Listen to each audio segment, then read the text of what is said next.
De manière très régulière, la médiation nomade s'installe au pied d'immeubles, on fait des choses, on est une petite association de terrain, et depuis 2 ans, on s'est dit qu'il fallait qu'on arrive à réfléchir avec d'autres gens qui font. On est bien conscient qu'on ne fait pas tout et que de toute façon, on ne fera pas tout seul.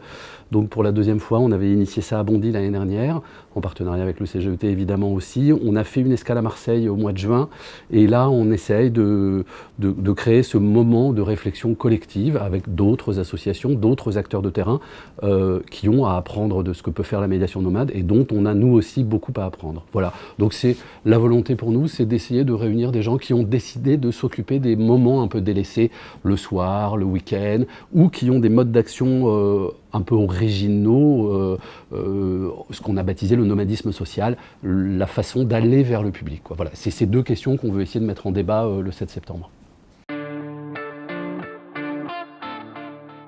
On installe le soir un camping-car au pied d'un immeuble dans un quartier en général d'habitat social, évidemment en partenariat avec la mairie, avec les bailleurs sociaux éventuellement, et on fait un peu comme une terrasse de café qui s'installerait au pied d'immeuble, tout simplement pour créer un lieu de rencontre.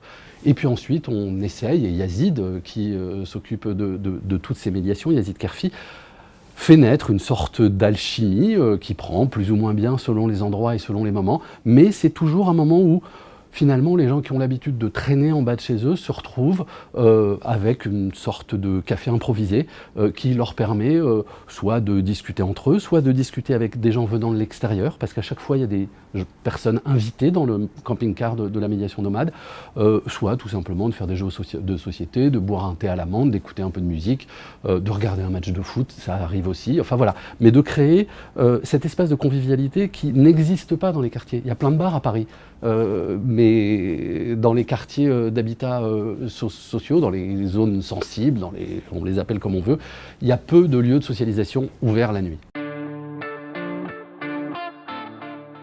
On travaille en partenariat avec les collectivités territoriales, avec les collectivités locales, avec les acteurs sociaux. Évidemment, je veux dire, on ne débarque pas, c'est pas nous qui décidons d'aller dans tel endroit, on en parle avec les mairies, ou les mairies nous sollicitent, ou les bailleurs sociaux nous sollicitent, et puis ensuite on voit quels sont les acteurs. Évidemment que, je veux dire, il n'y a pas une médiation nomade à laquelle ne participe pas un éducateur du coin, du quartier, des travailleurs sociaux de la collectivité concernée.